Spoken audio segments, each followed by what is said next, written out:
Welcome to Empowered. I'm Elizabeth Naumovski. What does it take to tell the truth about a childhood, overcome shame, and share a story that was once buried?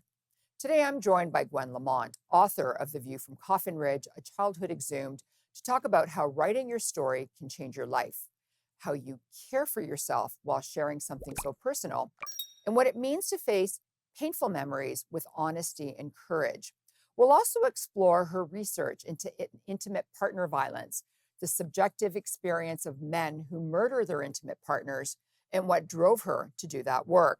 This conversation is for every woman who has carried something heavy in silence and wondered what healing truly looks like. Gwen Lamont is also the managing partner of Coffin Ridge Boutique Winery. And today I'm speaking with Gwen. Gwen, welcome to Empowered. Thank you so much for being here today. Thank you so much for having me, Elizabeth. Gwen, this is one of the best books I've read. It was raw, honest. I cried on the subway reading it. What motivated you to write this memoir? And like it was all about you and the deepest, darkest things that you went through. Yes. I say that I didn't have a choice but to write it down. In my career as a social worker, I had been telling the stories of other women, other people, all of my career. I did affidavits for court. I did case histories for a hospital I worked in, and all the time I was circling around my own story. There came a time where some of those memories began to come back, and I had to write them down. It was that simple.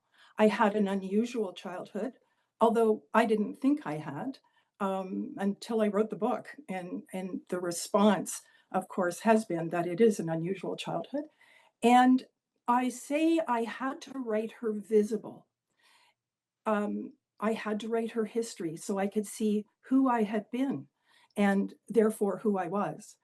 I also delved into my parents' lives, their history, so I could see who they had been and understand their lives as well.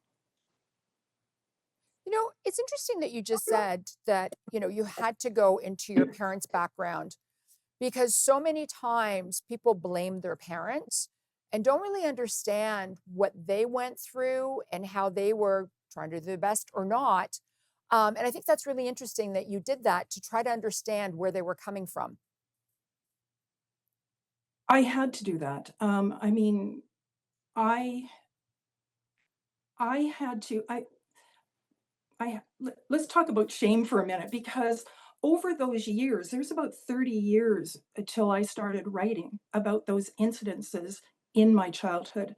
And during that time when those memories would come, I would push them down because of the shame, because, shame is a hiding emotion.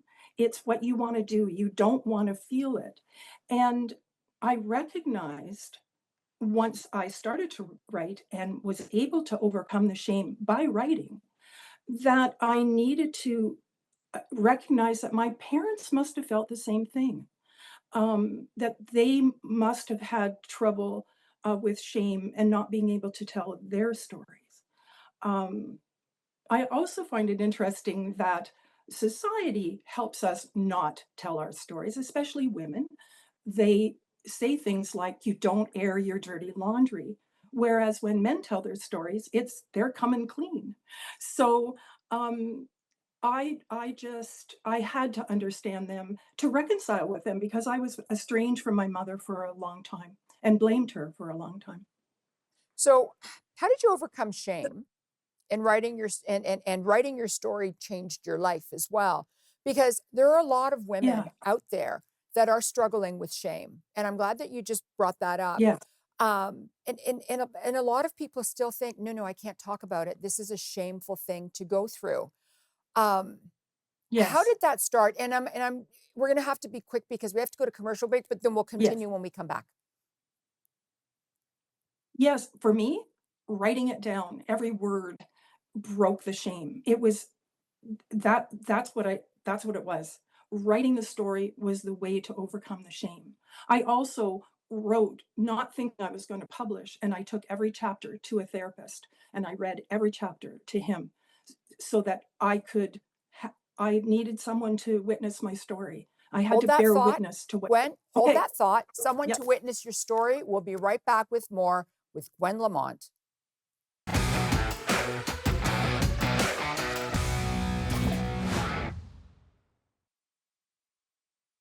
Welcome back to Empowered. I'm Elizabeth Naumovski. Today we're discussing overcoming shame and telling our stories equals empowerment.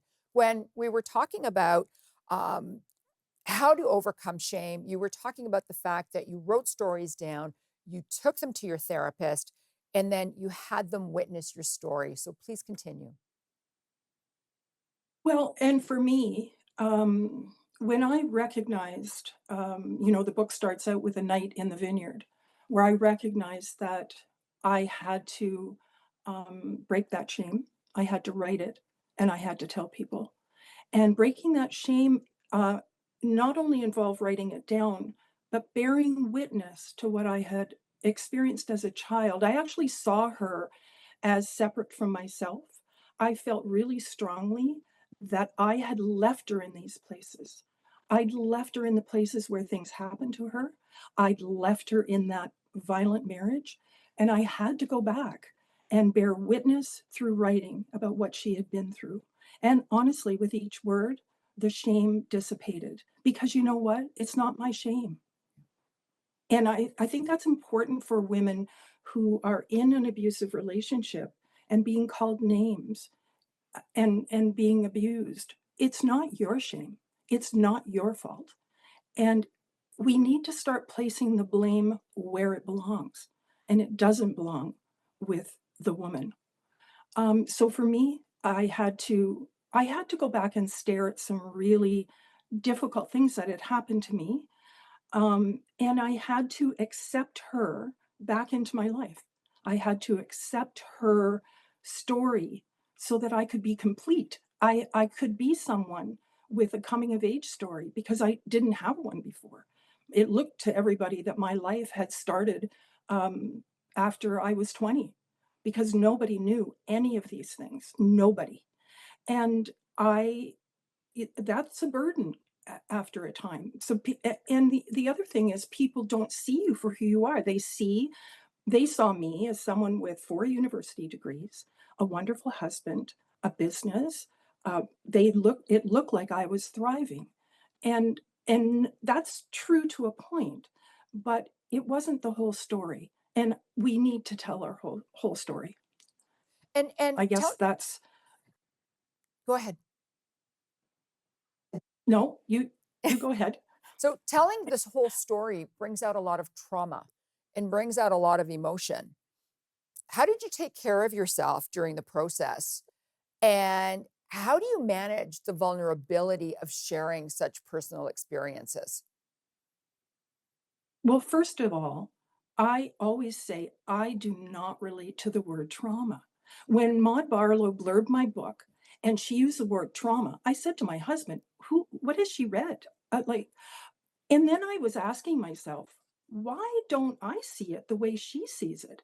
And the reason I don't is because when you're a child, this is your norm. This is your family.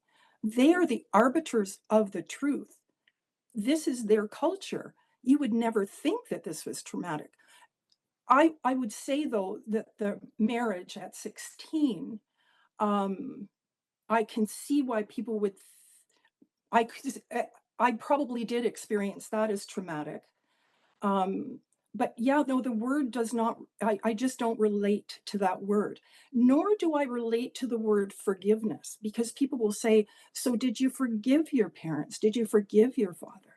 And I say, you cannot forgive people that couldn't have done anything differently. And so what you end up doing is accepting them. And when you accept them, you can, it, it, it's, it, it just makes for, um, it makes them able to accept themselves as well. And I had to do that with my mom. I had to tell her the story as I experienced it so that so that she could accept me as well. And what did she say after you told her the story? Well, this is interesting. My mom has vascular dementia, and I dropped the book off at her home when it first came out. And when I went to see her again, she said, "Oh my goodness, Gwen, I'm reading this book about this poor little girl. Do you think it's true?" And I said, "Oh, Mom, that's our story." And she said, "Oh, yes. Wasn't that awful?" And so, yes, I mean, she knows now, and she doesn't blame. She always blamed my father, but no, she's taken responsibility, and it's changed our relationship for sure. Don't go away. We'll be right back with more of Gwen Lamont.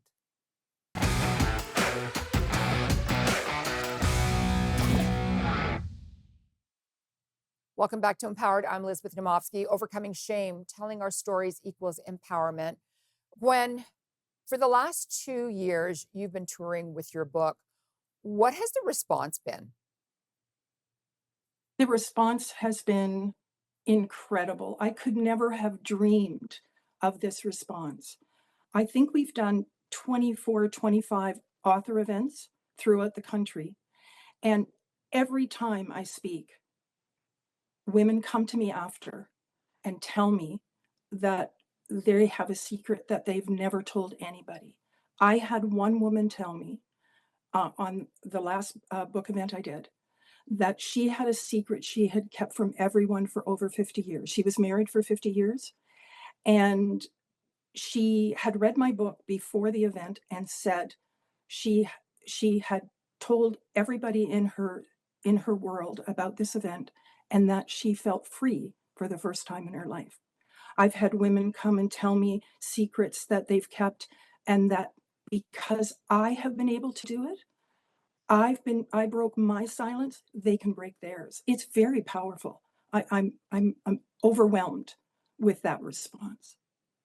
Well, you're a great writer, and I can tell you that everyone who reads the book, something resonates with them. There's an awakening while Yes. you're reading the book. Whether you've been traumatized, whether you haven't been, whether you're keeping your own secrets. I know that everyone who reads it will resonate. The book will resonate in some sort. I want to jump over to something that's really intimate.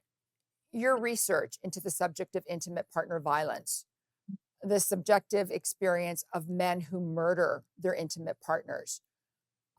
Why did you do this research? Well, why I thought I was doing it and why I really was doing it was really two things. When I did the research in from 98 to 2000, I thought it was just an interest. There had been a woman murdered in the city I lived in, and her husband walked free. And I thought, how is this possible? So I traveled across the country to look for other cases like that to see if I could see what are these similarities.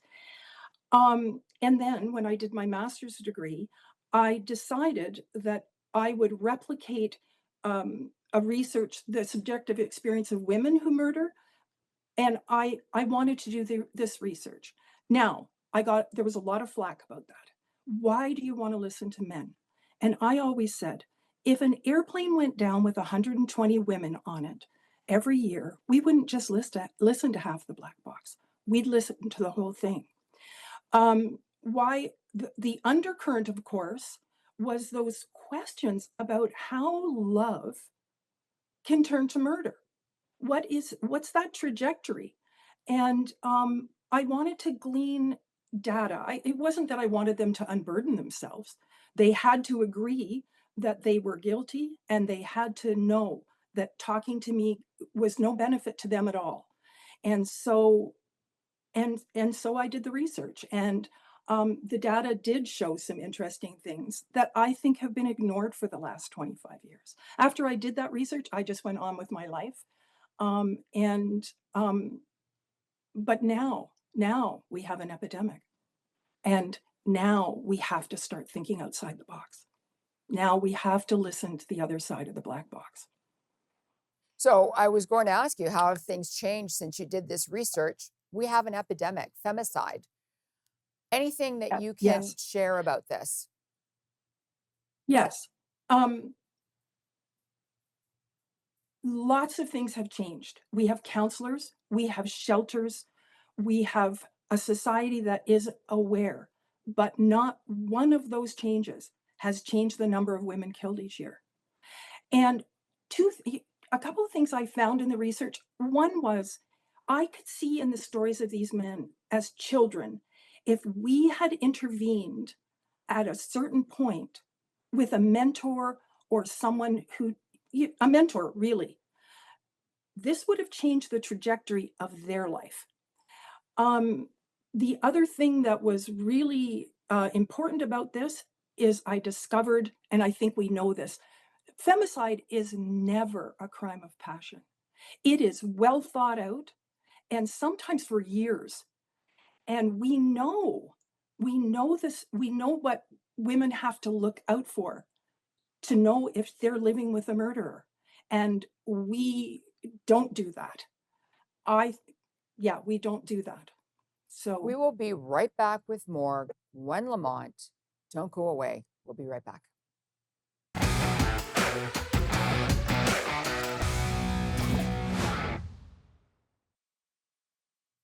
Welcome back to Empowered. I'm Elizabeth Naumovski. I'm joined by Gwen Lamont, author of The View from Coffin Ridge, A Childhood Exhumed, and she's managing partner of Coffin Ridge Boutique Winery. Overcoming shame, telling our stories equals empowerment. That's today's topic. Okay, so Gwen, you wrote a story called Survivor's Guilt that was longlisted mhm. for the CBC Nonfiction Prize, and that you read at each book event. What inspired you to tell that part of your story about fleeing a man who threatened to kill you? Well, I was telling my story for sure, but I was also telling the story of three women from different backgrounds who were murdered by their husbands. And I do delve into my research. And to me, one of the most important things that I found, and it's really important because if femicide is not a crime of passion, and it's the man has a soliloquy that he recites to himself for years sometimes before he finally kills her. That means that there are many, many points of intervention. And when I read that story, if I'm doing it at a vigil, there's a call to action that I add to that story. And it's because I had COVID a couple of years ago, and I was really fevered, and I was in between author events, and I had this fever dream. In the dream, I saw billboards all over every community in Ontario. They were multicolored, and on those billboards it said, "Does your husband choke you? Does your husband threaten to kill you? Does your husband have weapons?"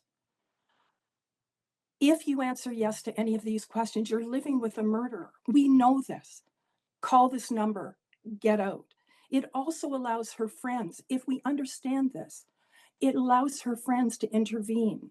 This isn't just a private matter, it's a public health crisis, and it affects all of us when there's that many women killed every year or isolated in their homes.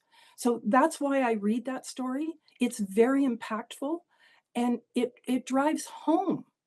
If we're in an epidemic, where are the signs like there was with COVID? Where's the signs that say these are the symptoms and this is what you do about it? I also, in that dream, had sort of every community having memorials to women who've been killed by their intimate partners, so that we remember them. They live in isolation and then they die in isolation, forgotten. So for me, that I would like to see those changes. I think those kind of changes would be really impactful. So you talked about mentorship earlier. Um, Mhm. Mentorship comes up on the show often. It's a very important part of life.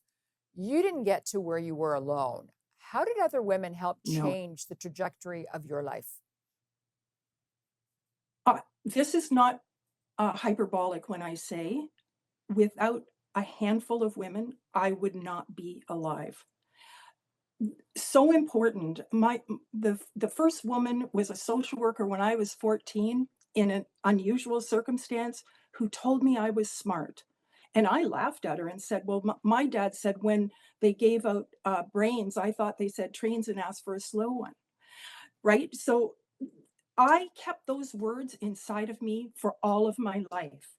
When I came up with a challenge, I would go back to those words. I had another woman who called me every day for 40 years, encouraging me.